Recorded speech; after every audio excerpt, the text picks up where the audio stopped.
Hello, everyone, and welcome to another session of our speaker series hosted by the Center for Emotional Intelligence, a leading institution empowering individuals and organizations through cultivating the power of emotional intelligence. Today, we will master the art of survival and explore the intersection of human nature and strategic decision making, leveraging ancient wisdom from the art of war.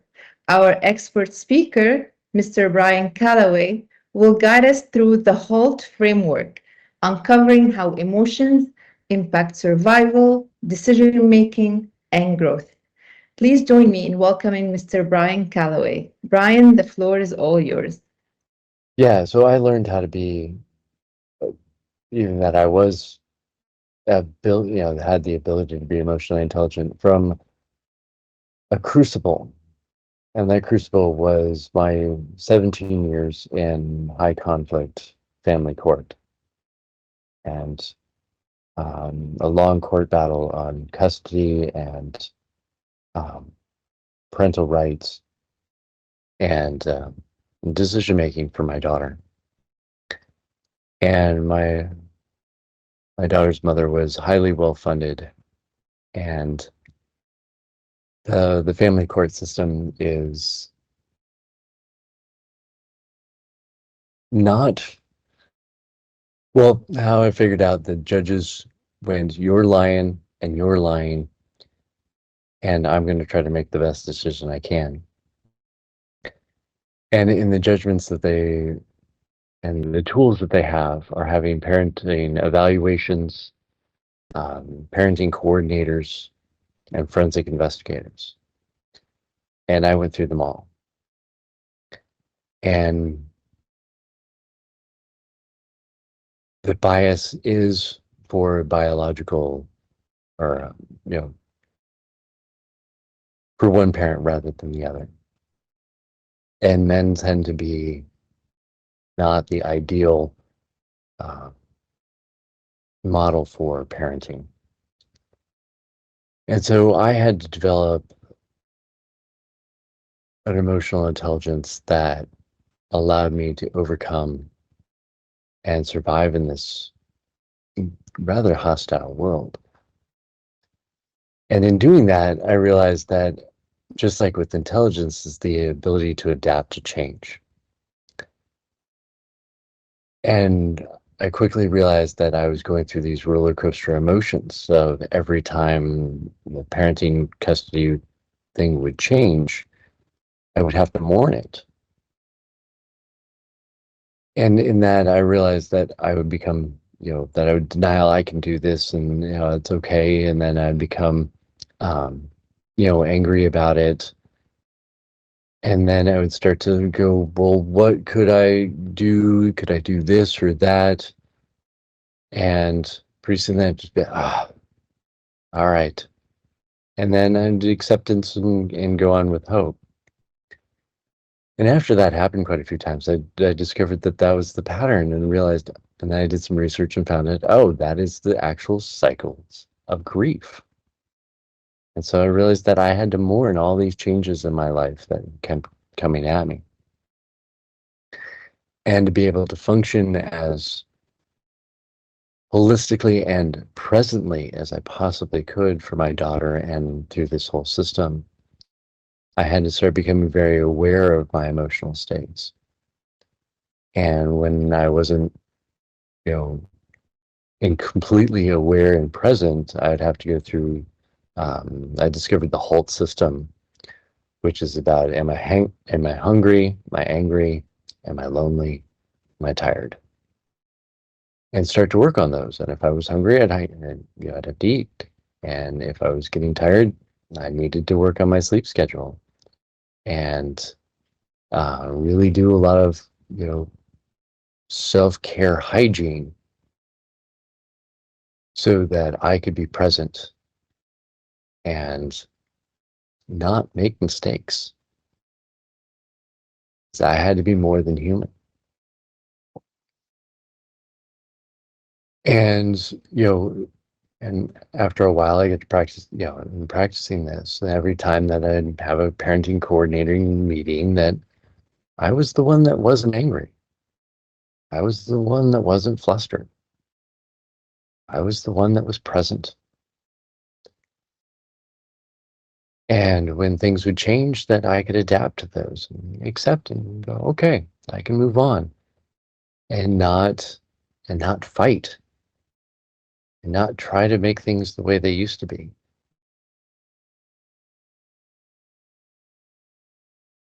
And and that took years of practice and work. And in this, I realized that in my readings that the Greeks had a great the Greeks had a great understanding of what it was, their idea of what people were.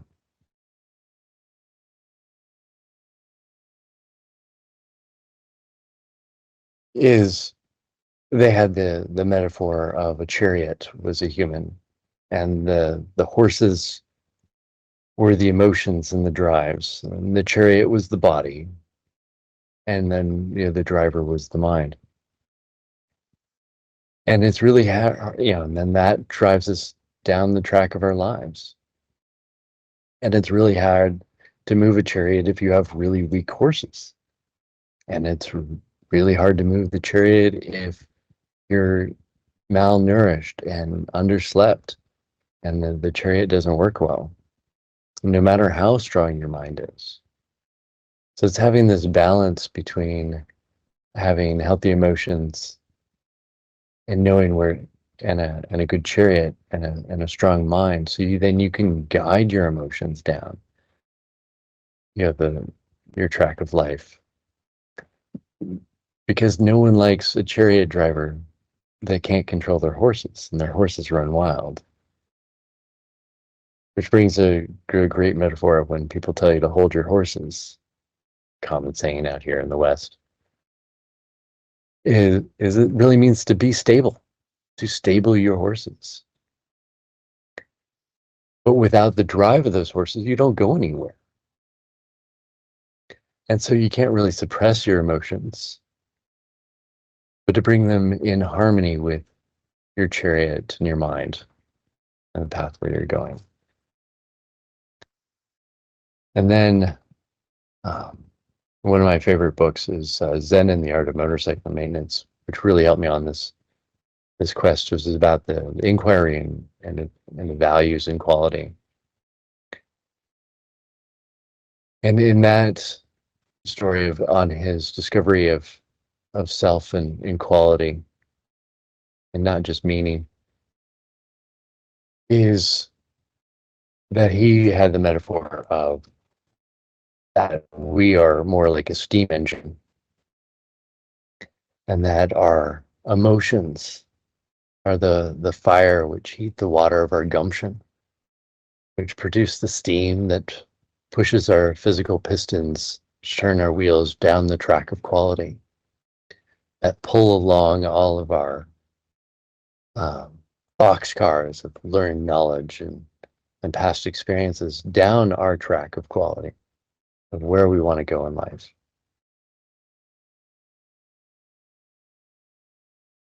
Yeah. And this is the guidelines for most of how I try to do interactions is think before you speak. Is it truthful? Is it helpful? Is it inspiring? Is it necessary? And is it kind? And if it's not any of those things, should you say it?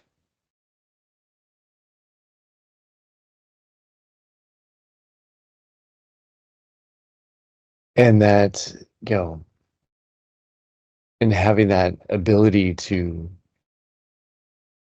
adapt to the situation with my emotions and also my intelligence allows me, has brought me to this place, with and discovering even humanism, where we are the ones that have the power, the knowledge, the ability to recreate our world in which we would like to see it. And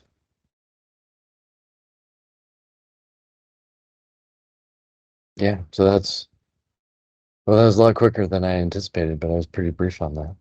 I don't know. So I'll answer up to questions now and interactions. And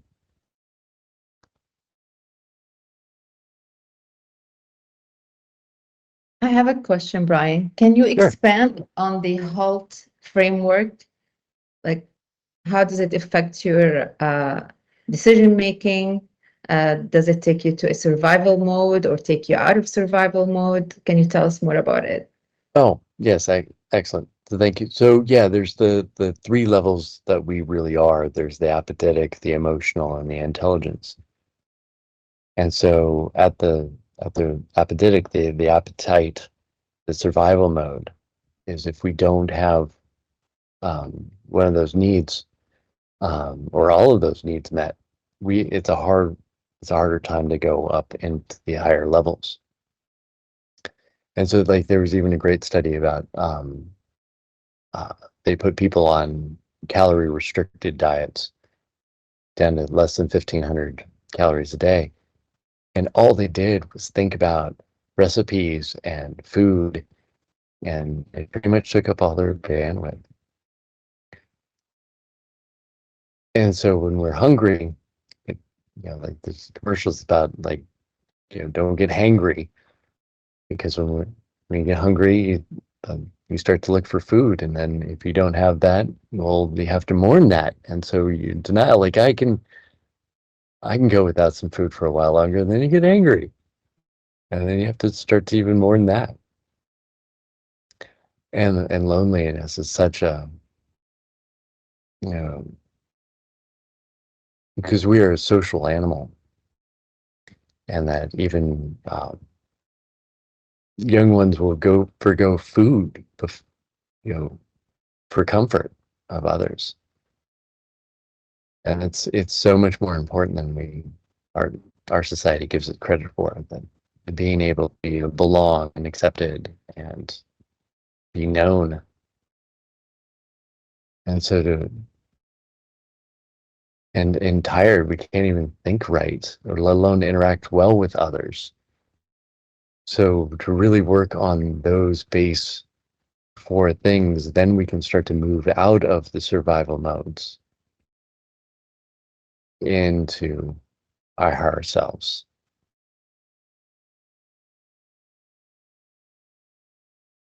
So tell me, how did you transition from being the hungry, angry, tired to the more rational Brian? What helped you to transition? Oh, yeah, it was nailing more of a sleep schedule, of uh, going to bed and you know at 10 o'clock, um, and and working on my nutrition, and so that I wasn't hungry all the time. And so um, I did a deep dive into what we really need, and um, what the optimal diet for me would be. And so I went through all kinds of things, from the Mediterranean to pescatarian to vegan to, because the American diet, I've, I, I really found out really quickly, it was actually the standard American diet is really the sad diet, because it's standard American diet. And it makes us all sad. What made me sad. And so when I got away from, a lot of meat and um, dairy and the animal products, I started feeling better and sleeping better and having more energy. Um, yeah, and then really, sleep is huge. Um, But how did you cultivate the rational uh, part of you more than the animalistic part? oh, yeah, I guess I read a lot. I joined a society called Spirit of the Senses, and which puts on little talks like this from um, Nobel laureates, cutting-edge researchers, authors, artists, musicians, and really started to expand my perspectives and how I could take on um, and have empathy for more than just my own perspective. And if I could see the world from others, and then I can start to see the differences, which then also allows me to see the similarities, which then that starts to really start to point to what is true and not just what is believed or what a perspective, what you like want it to be. So things that, truth is those things that is as common or as everyone would agree to as functional as possible. Do you have a philosophy that drives your life? Oh, yeah, actually, it's cultivated, it's recently changed, which I really enjoy. It's from a Terry Pratchett and Stephen Baxter book, The Long Earth series. And it is apprehend, period. Be humble in the face of the universe, period. Do good, period. 3 rules in 11 words. So like we usually use the word apprehend for like apprehending criminals, or I got that. But to like apprehend is more than just even being mindful. It is like I get the world and I try to understand what, all the relationships in it. And so like you can understand the universe by truly understanding a flower, because the flower is made up of uh, things that are made from supernovae and the photosynthesis that's happening. So all the compounds that are made from star stuff and the interactions of uh, our planet in between the sun, the sun, and allows just the right amount of radiation to come through, which allows constructive chemical reactions to make photosynthesis, which turns sugar into cellulose and bees and our whole ecosystem. To really apprehend that thing is to really understand as much as possible when you're understanding that thing, and then be humble in that understanding. Not that we are masters of that, or that I even understand half of it, but appreciate that I can have that perspective and that understanding, and to do good things with it, because it's really easy to be destructive when you have a little bit of knowledge of how a system works. Great. You can easily crush that flower and feel powerful. True. I have a question from Tony. Tony, I would like you to unmute yourself and ask your question. And I also want you to tell us more about your own experience of how you balance your emotions and your rationale. Hi, I'm Tony Lewis. I've just been thinking about the path of humanity. Emotional intelligence is a major component in how we move forward as a civilization, I guess. And I noticed that in your presentation, a lot of what you show is that the emotion is really the motive force that keeps you moving, and so on and so forth. But I'm trying to avoid the Spock approach of being, cold and rational and not emotional at all, which is, quite frankly, from a human perspective, is impossible. But so you have to have that emotional drive to say, there's a reason that I have to do this thing. I care about people. I care about the future of the world, for example. And from there, how do you take that emotion, that drive, and say, I need that to motivate me. But when it comes down to decision making, I really do want to apply the rationality of logic. I need to make sure that my facts are correct. I need to have really an ethical framework that I use to evaluate my decision making. And emotion can cloud all of those things. And we've seen in the U.S. elections recently, it's really gotten to the point where facts are clouded by emotion, where logic is thrown out the window in favor of emotion. Everything is driven by emotional aspects. And so controlling that, I think, is a major portion of things. So trying to strike that balance between remaining motivated, remaining excited, and moving forward, and not letting that cloud your ability to make rational decisions is hard, I think.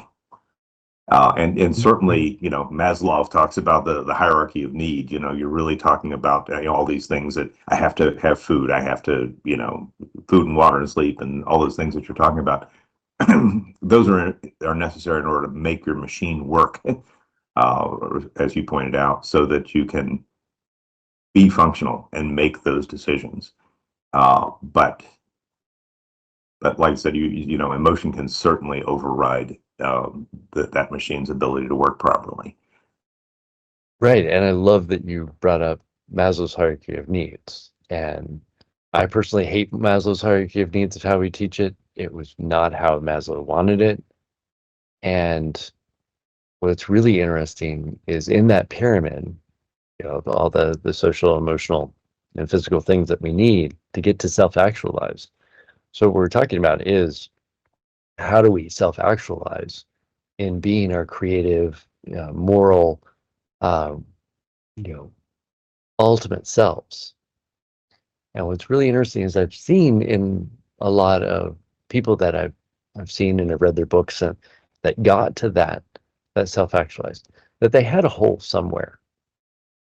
So they were missing some, like the part of the, they were missing the social connection. They were missing, regular food. They were missing, those things that they had to essentially cultivate themselves immensely in different ways to compensate for that loss or that hole, which allows us to get to that self-actualized space. And in the rational, and what I use, thank you for helping me cultivate this, is there's the 3 Ps. And what the 3 Ps are what motivate anyone at any time to do anything.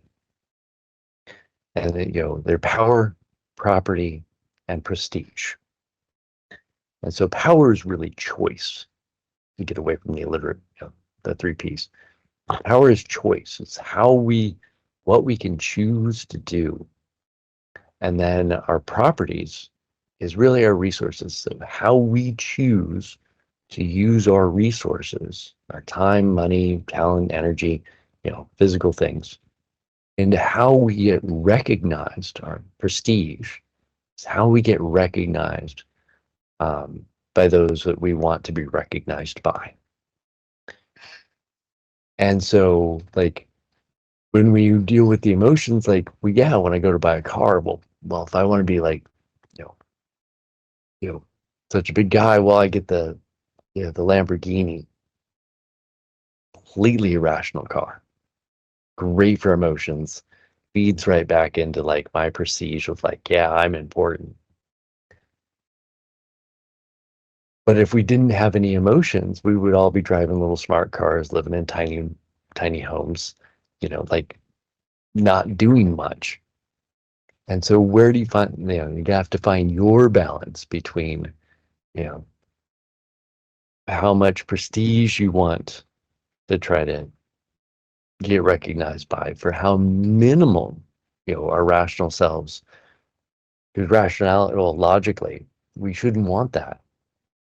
But it drives us and it makes all of our decisions. So you need to find your balance between, the Lamborghini and the smart car kind of decisions. That's where I try. Right? It's kind of very stoic, but then we do need to feed our sense of beauty and wonder. And so you get a little Epicurean in there, and to appreciate beauty and to partake in it, um, and feel the joy of the flower, the sunset, the fast car. Well, the philosophy can provide a lot of answers to this, but it's hard for the commoners to comprehend it, I guess, myself part of it as well. So building on that, we have a question in the chat. What are the key emotional skills needed to master survival in modern times? Yeah, that's where kind of like the art of work comes in there, is to know thyself. Is if you cannot understand another person, or if you don't know yourself. So being that self-aware, self-reflective, of cultivating your awareness of yourself when we're coming into a situation, or because our last real choice is how we react to the situation that we're in. And if you don't know how you are feeling and how you will react, the choices are already made for you, because you will just react without thinking. But if you have that stimulus think response, now you're a mindful, aware, holistic human going into that situation, and can react appropriately, or being responsible. So it's just that of using the frame. Well, what helped me was using the frameworks of HALT, of like, am I hungry, tired, and then do I have to mourn that? Is every change I have to mourn? And the clearer I got after, the more I mourned all the changes in my life, and the more I got to, oh, my emotions are setting the stage for the situation that I'm interacting with, and understanding where, was it a high drama stage? Is it a mellow stage? Am I anxious? Am I looking more towards the future? So when I'm anxious, I'm looking more towards what's going to happen. And when I'm more depressed, I find that it's more that I'm thinking about what happened in the past. And the more I can be centered in living in that now, and expanding that now, till I still have awareness of the past, and I have some thoughts of the future. And the longer I can make my now, the better I can react and am aware in those situations, especially in the complexity that is modernity. Great. We have a question from Rana. Unmute yourself. You couldn't type it in the chat, so you can ask it verbally. Hi, Brian. So Hi. I heard you saying like morning, and it just echoed in me, because when you hear the word morning, you think about loss, death. But it's very true that when sometimes we go through dire situation, like not necessarily death or loss. So how were you able to get out of the morning? Did you use distraction? Did you use your work background? Anything that you can help explaining how you used what you used to get out of mourning? Excellent. Thank you. Yes, I totally get. It was really the awareness of the pattern of grief, because like the work distractions, all those things are actually all part of denial, and they don't allow us to go through the process. And so when I realized, oh, this is these stages of mourning, and then once I realized, oh, these are the stages of mourning, then I became aware of like, oh, okay, well, I should be more, like that happened. Well, am I in denial of it, or you know, have I felt the pang of anger, or guilt, or that? And so I'd look for it and go, okay, I felt the anger. I'm not happy about that. Great. And then, how do I prevent that? Is it a problem that I need to prevent? That's where I think a lot of people have an issue with, is that when you get into that bartering stage, if I do this or I do that, like, do I need to solve that problem so it doesn't happen in the future? And that's where I think that bartering happens, where, it's where most people talk about, like their higher power with, well, if I don't do that ever again, will this never happen again for me?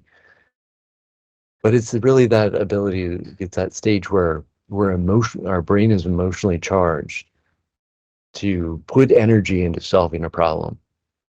Like, how do we not let that happen again? And so where people like, I never want somebody around me to die.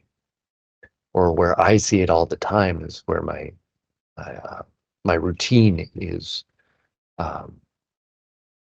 disrupted. And I have to mourn that. And I've seen that so many times, and you probably have too, when somebody goes up to like go get a cup of coffee or the last Oreo, and there's none there. And they have to mourn that. And if you see their reactions, you will watch them mourn there's, and it's, no, there's not there. And then they look around and see, what else could they get? And then you actually see them go, all right. And then they make their decision and they move on. It's really interesting that I see people mourn even, and then I became very aware of that myself, and knowing that process of going through that, I could move through it more efficiently and better. And then I quit hanging on to so much stuff, because we get some PS, because we can move back and forth through that. And I see that's a lot of, might be, or we get flashbacks of things like, oh, bad things that have happened. Well, that's because that's going back into our brain, reminding us, like, don't do that, because that caused us pain and loss. Thank you, Brian. I want to bring two people to the conversation to get their perspectives. Robert, if you can unmute yourself, maybe give us your viewpoint on how, with your experience in life, how did you manage to jump from a survival mode into a more rational thinking human? And then I want to ask Tony Lewis the same question. So I'll start with Robert. That's a question that I don't really know I can truly answer, other than life experience and realizing my own inadequacies that were getting in my way of feeling powerful and capable. And so I think many of us, when we are going through our journey of personal growth, come into more realization of our own dysfunctionality. And in my case, I reached out to get help in therapy, and that made me more self-aware of my strengths and my weaknesses, as well as my barriers due to my own dysfunctional behavior at aspects that were getting in my own way. And I think as I proceeded on that journey, I've become more sensitive to human behavior, the positives, the negatives, and essentially by being aware that we're all affected by these external influences, and we can try to figure out a way to use that so that we work on the things that we feel make us more better and more capable in essentially being what are the traits that make human beings better as a people living in a society. And I think part of that also is to realize that it's not all just about ourselves, and that we can, even in a small way, sometimes make a difference. Right, and I heard a lot of thanks, Robert. I heard a lot about connection in that from about that loneliness that we're it's almost a constant innocuous state anymore. And when we feel connected and we make those make those decisions or those actions which make life better for others, we are bridging that gap to connection and alleviating that loneliness. And, when I kind of like the Maslow hierarchy of needs construct because, first of all, I don't have a lot of other constructs to compare it to, but it's very meaningful from the standpoint of how we, our needs for our basic needs to satisfy our needs for safety and survival. And if that, and I do believe that you can be in different places on the pyramid at the same time. Mm-hmm. It's a question of, degree. And self-actualization is probably something that it's almost more of an abstract concept because it's so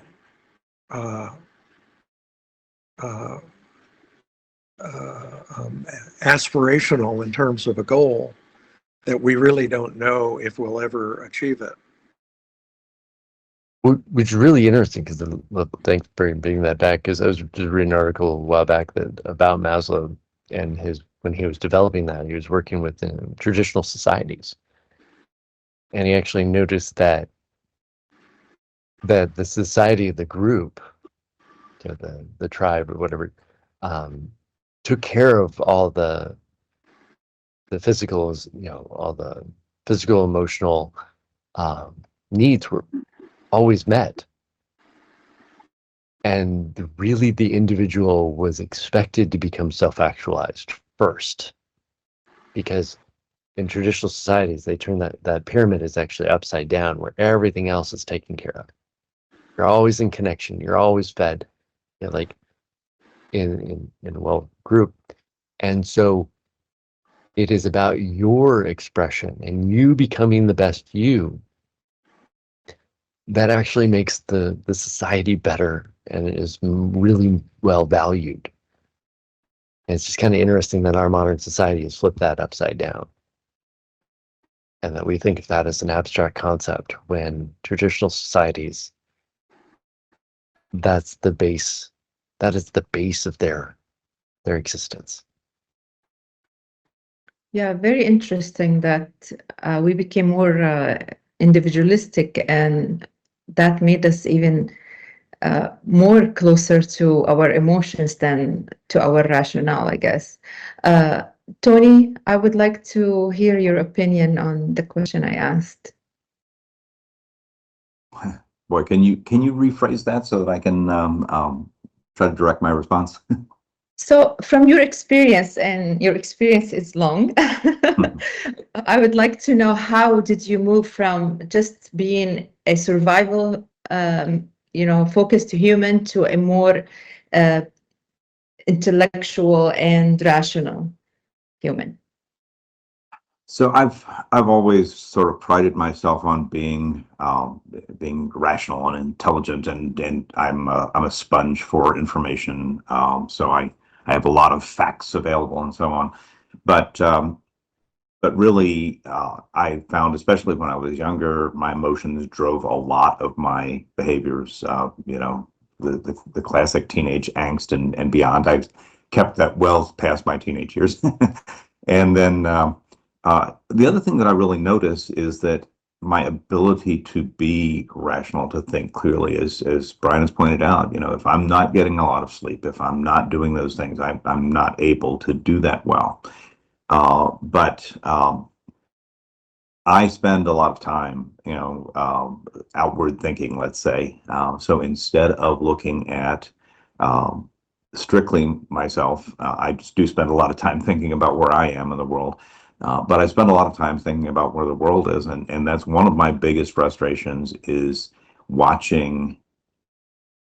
You talk about traditional society and supporting everyone, and everyone has their needs met and so on. So now you can really focus on your emotional state, and watching the world be in a position where that's not at all the case, and it's not just the individualistic societies in the states, that provides, it causes a lot of separation, a lot of isolation and loneliness and so on. There's a lot of insecurity, and you saw that again. I hate to go back to the election, but that's what's happening now.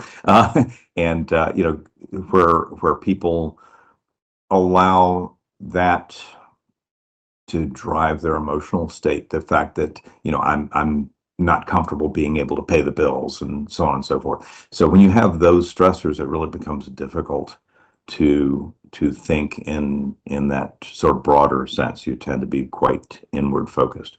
And so a lot of what I've been trying to do over the last several years is to get people to engage on how do we get back to that more what you call a traditional society, that may be rose-colored glasses. I'm not sure that was ever that smooth.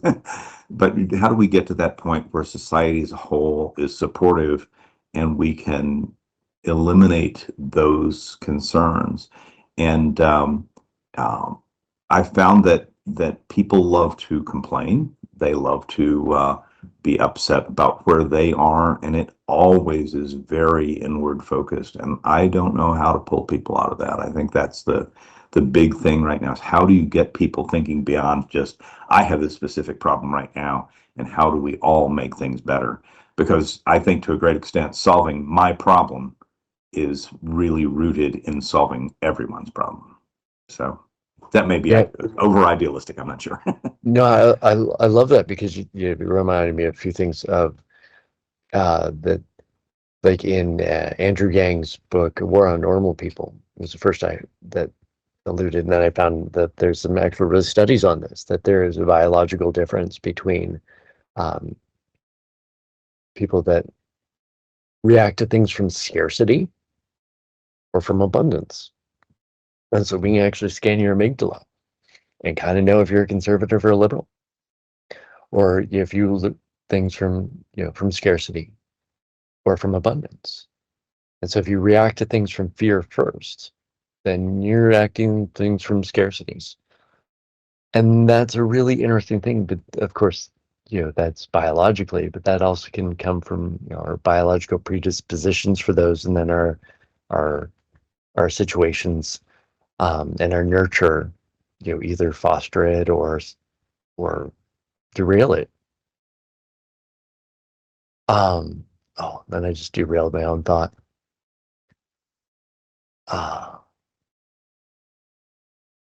Anyway, so if we get into, that's a huge, there we go. So that's also the interesting thing. There were some great studies that came out of IBM, and these whole cultural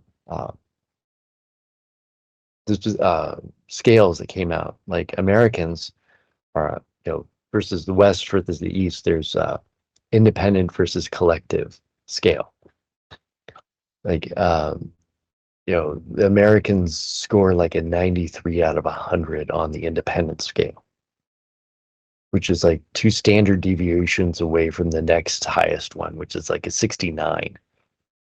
And so we are way beyond like anything anywhere else on the independent scale, where like Eastern cultures are more and traditional societies are much more on the collective of, you know, of more there's a us and then me, rather than like the incredibly independent where it's me and then there's mine. And I would really hope, like I try to live in the like me and us and me kind of state most of the time. So there's some balance in between. It's all about me and it's all about us. That there's probably I think there's a better balance, that there's an us and me, because when all boats float, or when all boats rise, we all rise.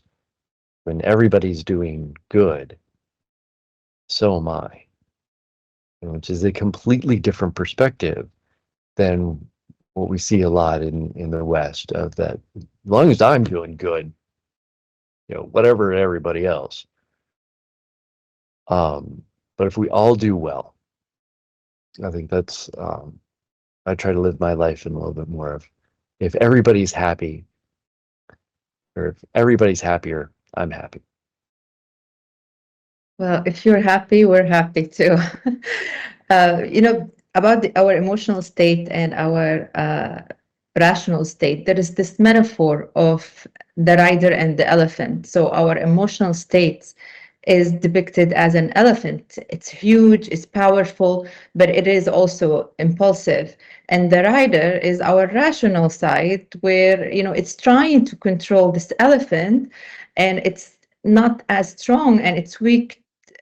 Sometimes it cannot even control it to move it which way, right or left. So understanding that, it humbles us as human, that we are dealing, our emotional side is always stronger than our rational side. And it's not just the case for us, it's the case for everybody around us. So maybe that will give us some understanding of people who are around us, and sometimes their actions cannot be understood from our side, because like, how come sometimes even us, we do something and at the end, like, we say, I cannot believe I did that, what came over me. And if you understand that you are dealing with this elephant, sometimes it humbles you and gives you, you be kinder to yourself and others around you. And it comes to your idea of all of us being happy because we understand each other and we know what we're dealing with ourselves and others in this society. So maybe with this, we can just hope everybody can exercise this rational side. Well, if I could, like, Sure. because that like comes, the elephant and the rider, or the chariot, and that. Okay, so that comes with practice Exactly. of the guiding, of doing that, and not all the time do you have full control, but you always can guide. Yes. And a great perspective that's helped me a lot is that everyone is rational. Like, even if you don't understand what they're doing in their own mind, they are being rational. And knowing that you don't know you don't know what their horses are doing or their elephants doing, but they're doing it to the best of their ability. And that's huge, is to understand that we're all humans trying to be rational in this world. And the more we practice it, because it is a practice, and that we can rein in our elephant, our horses, go Exactly. the more, and understanding that so's everybody else trying to do that, and they're raging, and sometimes, when they're angry and they're hungry and they're lonely and they're tired and they just want to go back to the stable, but we're asked to go do some more things for somebody else. That we're all doing the best we can with what we have, and have a Tony, little empathy for that. Yes, If sorry. if I Go can ahead. extend your metaphor a little bit, Please. Sure. it is much, and I think this is the concept behind emotional intelligence. If I don't want to stomp on your territory there, Nope. but actually, when you look at the elephant metaphor, if you just jumped up on an elephant in the wild and tried to direct him, you're not going anywhere. So the goal here is it's much easier to direct a trained elephant than it is to direct a wild elephant. So the goal behind emotional intelligence is to train our elephant. Essentially, you can't control its power, but if you can get it to be a little more responsive to the rational control, then you're much better off. Taming the elephant, Tony, right? Taming Yeah, it. well, yeah, tame is maybe has a negative connotation, but That's why I like the practice, because you're not really taming it. As you tame those emotions, you're kind of suppressing them a bit, and the ability, and those are our drives, those are our passions, those are the things that get us up and going, and to do the amazing things that humans do that no other creature does. That drives us for that creativity, that expression, that creation of meaning and discovery of it in all of our actions every day. And so I like the practice of leading in dialogue or in conjunction with. So I really like the chariot kind of thing, because it's really, you can guide, you can pull over here, you can pull over here, you can whip them harder, and you can kind of rein them in. But it's that dialogue between the body, the mind, and the emotions that is our constant inner churn, which adds to our creativity, adds to our expression, because that churn is where a lot of the new things come from. Is when I'm being creative, I envision, like an idea, a particle accelerator that constantly churns and puts stuff together until interesting new things pop out. It's that, because that stagnation or that consistency, nothing new comes from it. It's a very high fidelity of the same thing, where we actually have a little infidelity in the transmission of information or in our interactions, in how our emotions are driving not the perfect actions for that situation, allows for new interactions and new ideas to come about. And with that positive note, we will conclude today's event. But the conversation does not have to end. To know more about emotional intelligence or stay up to date on our upcoming speaker series events, please follow us on social media or feel free to email us at connect@centerforei.com. Thank you, Brian, for your passion and for your time. And thank you all for joining us today. We look forward to seeing you next time. And until next time, take care. Bye, everybody.